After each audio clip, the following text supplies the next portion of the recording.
नमस्कार दोस्तों, ज्योतिष ज्ञान भक्ति चैनल पर आपका हार्दिक स्वागत करती हूँ। कैसे हैं आप लोग?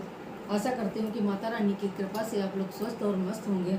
मित्रों, हमारे सभी दर्शकों को हिंदू नव वर्ष की हार्दिक शुभकामनाएं। तो मित्रों, नया वर्ष हमारा 30 मार्च 2025 को शुरू हो रहा है। तो हिंदू नववर्ष और सिद्धार्थी नामक संवत्सर हमारा 2082 शुरू हो रहा है। तो इसी दिन शुक्ल चैत्र प्रतिपदा तिथि को माता रानी का आगमन भी हाथी पर हो रहा है। बहुत ही शुभ संयोग में हिंदू नववर्ष का शुभारंभ हो रहा है। मित्रों, हमारा ज्योतिष विज्ञान इतना अद्भुत एवं गूढ़ शास्त्र है कि इसके द्वारा समय से पहले ही हमको भविष्य की सारी जानकारी प्राप्त हो जाती है। भारतीय दर्शन शास्त्र में ऐसा भी कहा गया है कि यथा पिंडे तथा ब्रह्मांडे, अर्थात जो आकाश स्थित ग्रह, जो हमारे आकाश में ग्रह स्थित हैं, वो हमारे शरीर के ग्रहों के भी प्रतीक हैं। कहते हैं कि हमारा शरीर पंच तत्वों से बना हुआ है: अग्नि, जल, वायु, पृथ्वी और आकाश। तो मित्रों, इनके जो स्वामी हैं सूर्य, अग्नि के स्वामी सूर्य मंगल हैं, और जल के स्वामी चंद्रमा और शुक्र हैं, वायु के स्वामी शनि हैं, और पृथ्वी के स्वामी बुध हैं, और आकाश के स्वामी गुरु हैं। तो ये हमारे जो 7 ग्रह बताए गए हैं, तो उन 7 ग्रहों से ये हमारे शरीर पर विशेष प्रभाव डालते हैं, और हमारे शरीर का संचालन भी इन्हीं ग्रहों के आधार पर होता है। जैसे मित्रों, हम बताते हैं आपको कि ग्रह हमारे शरीर को किस प्रकार से चलाते हैं। तो जो अग्नि है, पंच तत्वों में जो अग्नि है, वो इसे जिसे हम लोग जठराग्नि कहते हैं, तो हमारे पेट की जो हम भोजन ग्रहण करते हैं उसको जलाने में या उसको पचाने में मदद करती है। तो मित्रों, जिसका सूर्य बली होता है उसको पेट से संबंधित समस्या नहीं होती है, और जिसका सूर्य पीड़ित होता है जन्म कुंडली में, उसके पेट में अनेक प्रकार की समस्याएं बनी रहती हैं, तो वो हमेशा परेशान ही रहता है। और दूसरा ग्रह है चंद्रमा। चंद्रमा हमारा जल का विभाग उसके संचालित करता है। हमारे शरीर में जल कितना है और हमारी मानसिक स्थिति कैसी है, हम किस तरह से विचार अपने मन में सोचते हैं, वो सब हमें चंद्रमा के द्वारा मालूम पड़ता है। वो चंद्रमा अगर जैसा हमारी कुंडली में होगा, वैसी हमारी मना स्थिति होगी। और तीसरा है मंगल। मित्रों, मंगल हमारे शरीर में रक्त संचार और रक्त का और ऊर्जा का संचार करता है, बलिष्ठ बनाता है, और अगर ये मंगल बली है तो हमारे शरीर को हष्टपुष्ट रखता है। चौथा है ग्रह बुध। तो बुध त्वचा से संबंधित जानकारी देता है। आपकी वाणी कैसी होगी, आपका व्यवहार कैसा होगा, ये हमें बुध के द्वारा पता चलता है। और बृहस्पति से शिक्षा, ज्ञान, उन्नति, धन, संपदा, ये सब आपको कितनी होगी, इसका पता बृहस्पति से चलता है। और 7वां ग्रह है मित्रों शुक्र। शुक्र से वैभव, सुख, गाड़ी और जो अचल संपत्ति, चल संपत्ति, ये सब हमें शुक्र के द्वारा ही प्राप्त जानकारी मिलती है। 7वां है शनि। शनि से करियर, व्यापार, रोग, शोक, दुख, अनेक प्रकार के जो कष्ट हैं, वो सब जानकारी हमें शनि ग्रह के द्वारा मिलती है। तो मित्रों, ये ग्रह जो 7 ग्रह हैं, यही वारों में भी गणना की जाती है: सोम, मंगल, बुध, बृहस्पति, शुक्र, शनि। और यही हमारे जो 7 ग्रह हैं, ये हमारे वर्ष को भी संचालित करते हैं, और हमारे शरीर को भी ये संचालित करते हैं कि हमारे शरीर में किन किन चीज़ों की कमी है, किन किन चीज़ों के कारण से हमको प्रॉब्लम होती है, हमारा अच्छा है, वो सब हमें ग्रह के द्वारा पता चलता है। तो मित्रों, अब हम आगे बताते हैं कि ग्रह क्या, वर्ष का संचालन ग्रहों के आधार पर कैसे होता है। तो मित्रों, जिस दिन चैत्र शुक्ल प्रतिपदा तिथि का उदय होता है, उस दिन हिंदू नव वर्ष का प्रारंभ भी हो जाता है। इस वर्ष नए वर्ष का प्रारंभ रविवार के दिन सिद्धार्थी नामक योग में विक्रम संवत 2082 को हो रहा है। रविवार का दिन होने के कारण सूर्यदेव हमारे राजा होंगे। इस वर्ष के राजा सूर्यदेव होंगे और रविवार के दिन ही सूर्य का मेष राशि में प्रवेश के कारण मंत्री पद भी सूर्य के पास होगा। मित्रों, सूर्य राजा और मंत्री दोनों ही ग्रह हमारे जो है ये सूर्य देव के पास होंगे। तो मित्रों, दिनों और ग्रहों के आधार पर ही वर्ष में क्या क्या गतिविधियां रहेंगी, देश में क्या हमारे होगा, ये सब जानकारी हमें समय से पहले ही ग्रहों की स्थिति देखकर और जो हिंदू वर्ष का दिन उदय होता है प्रतिपदा तिथि को ही सारी जानकारी प्राप्त हो जाती है। तो मित्रों, जिस प्रकार से हमारे देश को चलाने के लिए जो हमारे चुनाव होते हैं उसके बाद में विभागों का बंटवारा किया जाता है, जैसे प्रधानमंत्री, शिक्षा मंत्री, गृह मंत्री, राज्य मंत्री, विदेश मंत्री, इस तरह से नीतियां बनाई जाती हैं और सब विभागों का बंटवारा होता है। उसी प्रकार से हमारे वर्ष का जो निर्धारण है वो हमारे जिम्मेदारी जो है वो हमारे ग्रहों के ऊपर होती है। तो ये हमारे 7 ग्रह जो है, राहु केतु को कोई स्थान नहीं दिया गया है। जो हमारे 7 ग्रह हैं हिंदू पंचांग में और ज्योतिष शास्त्र में, तो वो हमारे पूरे वर्ष की जानकारी हमें देते हैं। तो ये हमने आपको बताया कि इस बार रविवार के दिन रविवार का दिन होने के कारण सूर्य देव हमारे राजा होंगे और सूर्य देव ही मंत्री होंगे। तो मंत्री और राजा दोनों सूर्य के पास होने के कारण मित्रों, प्रशासकों और राजनीतिक पार्टियों में विरोध होंगे। सरकार की कठोर नीतियों के कारण प्रजा में भय, कष्ट, असंतोष अधिक रहेंगे। इस वर्ष के राजा और मंत्री का पद सूर्य के पास होने से भूकंप, प्राकृतिक प्रकोप, सांप्रदायिक हिंसा और जातीय उपद्रव अधिक होंगे।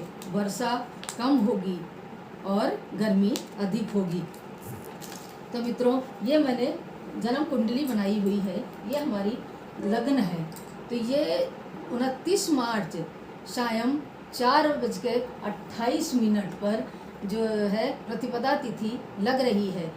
तो उसी समय की ये हमने कुंडली निकाली हुई है कि हमारे वर्ष की कुंडली का कैसी होगी और ग्रहों की स्थिति कैसी होगी, हमारा वर्ष हमारा कैसा बीतेगा। तो ये सब जो है ये लगन के द्वारा ही और उस समय की स्थिति के कारण ही सब कुछ पता चल जाता है। तो ये 4:28 पर प्रतिपदा तिथि उदय हो रही है। उस समय ये लगन का उदय हो रहा, सिंह लगन में वर्ष का उदय हो रहा है और सिंह रविवार का दिन भी है। तो हमारे लगन के स्वामी भी सूर्य हैं और दिन के स्वामी भी सूर्य हैं और मेष राशि में सूर्य के प्रवेश होने से मंत्री भी हमारे सूर्य ही होंगे। तो मंत्री, सूर्य और लगन सारे डिसीजन जो है ये सूर्य के पास होंगे। तो सूर्य के पास होने के कारण जो हमारी सरकार है, वो देश की जो हमारी सरकार है वो कठोर निर्णय लेगी और कठोर निर्णय के लेने के कारण जो विरोधी पार्टियों में उनमें अवरोध का उत्पन्न करेंगे, परस्पर अनेक प्रकार की समस्याएं उत्पन्न होंगी, प्रजा दुखी रहेगी और जो निर्णय है देश विदेश में अपने देश की शान ऊंची होगी और निर्णय भी सरकार की तरफ से सख्त लिए जाएंगे। तो इससे ये पता चल जाता है मित्रों भविष्य कि हमारा कैसा जाएगा और हमारा वर्ष भी कैसा होगा। तो ये जन्म प्रवेश लगन की, ये 9 वर्ष की प्रवेश लगन की कुंडली है। 29 मार्च 2025 प्रतिपदा तिथि और उसी दिन तो मित्रों हमारा सनातन धर्म और हमारा जो है ये पंचांग से कितना हमको लोगों को जानकारी मिल जाती है, कितना हम भाग्यशाली हैं कि जो हमारा हिंदू नववर्ष जो हमारा नया साल लगता है उस दिन नवरात्रि का उदय होता है और माता रानी घर घर आशीर्वाद देने के लिए आती हैं। तो मित्रों इस बार में माता रानी हाथी पर सवार होकर आ रही हैं और बहुत अच्छा शुभ संयोग बना हुआ है। तो आप लोग उनकी पूजा करिएगा, लेकिन ग्रहों की स्थिति के कारण देश में उथल पुथल जरूर होगी। तो ये ग्रह ये लगन है और ये लगन का स्वामी जो है ये सूर्य अष्टम भाव में मीन राशि में गया हुआ है।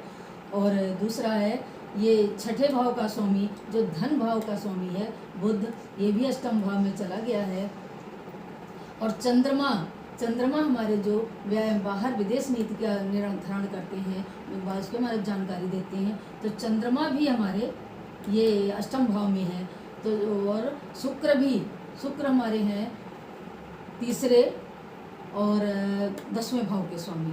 तो हमारा जो है सरकार के साथ में कितना फ़ायदा हो, सरकार को कितना फ़ायदा होगा विदेश नीति से, हमारा सरकार कैसा चलेगा, कितना धन की स्थिति होगी, तो वो सब हमें ये शुक्र से पता चलता है। लेकिन शुक्र 8वें भाव में बैठे हैं, तो 8वें भाव में मीन राशि में सूर्य, चंद्र, बुध, शुक्र, राहु 5 ग्रह बैठे हुए हैं। और ये 29 तारीख को रात्र में शनि देव भी यहाँ प्रवेश कर जाएंगे, तो 6 ग्रह बन जाएंगे।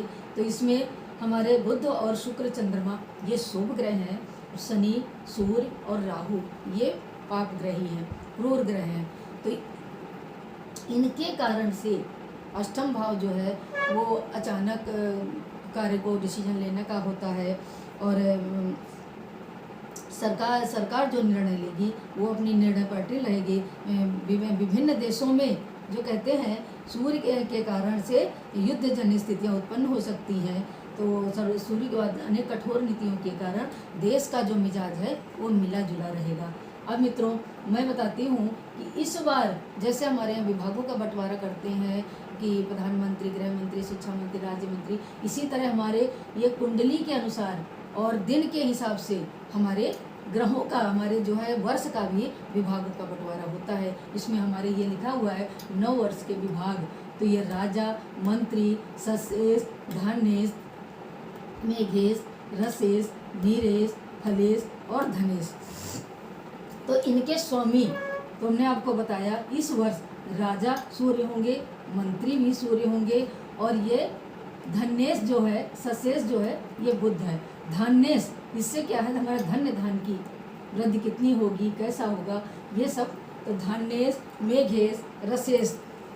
तो इसका मित्रों कहते हैं कि अगर सूर्य, चंद्रमा राजा और मंत्री हैं तो निर्णय कठोर होंगे, और ये सशेष ग्रीष्मकालीन ऋतुओं का जो महंगाई अधिक बढ़ेगी, क्योंकि रसेश जो है ये हमारा सशेष हमारा बुध है, और बुध कहाँ बैठा है, अष्टम भाव में। तो अष्टम भाव को अशुभ माना गया है। इस भाव में होने से अनेक प्रकार की समस्याएं आती हैं। तो 5 ग्रह हमारे पहले से विराजमान है, और शनि भी वहीं पर विराजमान हो जाएंगे। तो इस कारण से हमारे देश में, हमारे सरकार में तो उथल पुथल मची रहेगी, क्योंकि ग्रह ही व्यक्ति को संचालित करते हैं, और ग्रहों के कारण ही व्यक्ति निर्णय लेता है। तो मित्रों, मैंने बताया आपको कि गर्मी अधिक बढ़ेगी, फसलों में कमी आएगी, महंगाई अधिक बढ़ेगी, और धान्यस के कारण फसलों का स्वामी जो है चंद्रमा है, तो धान, कपास, चना, सरसों, गेहूँ ये सारी चीज़ें महंगी होंगी। मेघेश सूर्य है, तो ये वर्षा का स्वामी, मेघेश बोलते हैं वर्षा, तो ये इसका स्वामी भी सूर्य हो गया है। तो सूर्य कैसा है, अग्नि तत्व ग्रह है, कठोर है, सख्त है। तो मेघेश होने के कारण हमारे वर्षा में इस वर्ष कमी आएगी। तो इस वजह से जो अन्न है वो महंगे होंगे। गुड़, चना, चावल, ईख की पैदावार कम होगी, कम होने की वजह से महंगाई बढ़ेगी। अब आता है रसेश। ये रसेश है, ये रसेश सुख है। रसेश मतलब फलदार, फल, फूल, मिठाइयाँ, ये सारी चीज़ें हमारी पैदावार में कम होंगी, और जब फल कम होंगे तो महंगे निश्चित होंगे। तो फल अष्टम में होने के कारण, और 10वें का स्वामी है, तो ये फल, फूल, मिठाइयाँ, मतलब कुल मिलाकर के अगर कहा जाए दोस्तों, तो इस बार महंगाई बढ़ने के संकेत मिल रहे हैं, देश में उथल पुथल के संकेत मिल रहे हैं, और अनेक प्रकार के सरकार में जो विपक्षी लोग हैं वो विरोध उत्पन्न करेंगे, इसलिए देश का मिजाज थोड़ा ठीक नहीं रहेगा। तो मित्रों, यही मैंने बताया आपको, बताने के लिए मैंने ये कुंडली बनाई है कि हम लोग जैसे अपने देश का चुनाव करवाते हैं, ऐसे ही जब हमारा वर्ष आता है तो वर्ष की भी कुंडली बना करके हम लोग उसका निर्धारण करते हैं, जानकारी प्राप्त करते हैं कि इस वर्ष में क्या होने वाला है। तो मित्रों, ये हमारी वर्ष कुंडली है। तो ये हमारी वर्ष कुंडली है, और ये ग्रहों के कारण ये हमने नियुक्त किया है। तो इस बार का जो 8वें भाव में 6 ग्रह होने के कारण थोड़ा सा हमारे वर्ष में अनेक प्रकार की समस्याएं आएंगी, सरकार में समस्याएं आएंगी, और सरकार में जो बैठे लोग हैं वो कार्य नहीं कर पाएंगे, क्योंकि जो विपक्षी लोग हैं या जो विदेशी हमारे लोग हैं वो अपनी नीतियों के कारण युद्ध की संभावना भी बन सकती है, महंगाई भी बढ़ सकती है। तो मित्रों, आप लोग इंग्लिश नव वर्ष तो खूब मनाते हैं। 31 दिसंबर की रात को एक तरह से जागरण होता है और 12 बजे ही केक काट के अपना न्यू वर्ष का विश करने लगते हैं और नया साल मुबारक हो, इस तरह से आप सबको बधाइयाँ देते हैं। तो मित्रों, हम आप लोगों से हाथ जोड़ के प्रार्थना है कि आप अपने हिंदू नव वर्ष को भी मनाइए, उसका सम्मान कीजिए। और 30 मार्च हिंदू नव वर्ष का जो है शुरू हो रहा है, तो उदया तिथि में हमारे शुभ कार्य किए जाते हैं। वैसे तो ये 4:28 पर प्रतिपदा तिथि उदय हो रही है, लेकिन नेक्स्ट दिन प्रातःकाल जब सूर्य उदय होगा, उदय तिथि में सारे हमारे घट स्थापन, कलश और चौकी सजाना, माता रानी के पूजन करना और मंत्रों का जाप करना, ये सारे कार्यक्रम जो हमारे ये 30 मार्च के दिन से शुरू किए जाएंगे। तो 30 मार्च के दिन प्रातःकाल आप लोग भी अपने घर को अच्छे से स्वच्छ कर लीजिएगा और घर के मुख्य द्वार पर एक बंधन मार लगाइएगा, ओम और स्वस्तिक का चिन्ह बनाइएगा। इसके बाद में शाम के समय अगर एक दीपक जला देते हैं तो आपके घर में पूरे वर्ष धन धान की कोई कमी नहीं रहेगी, खुशियाँ ही खुशियाँ आपके जीवन में आएंगी। तो मेरा आपसे अनुरोध है कि आप लोग हिंदू नव वर्ष को अवश्य मनाइएगा, जिससे हमारे सनातन धर्म का सम्मान बढ़ता है और सनातन धर्म हमारा सदैव उज्जवल बना रहे, ऐसी हम कामना करते हैं। तो आप लोग हिंदू नव वर्ष को और माता रानी का स्वागत बड़े प्रेम से कीजिएगा। नमस्कार।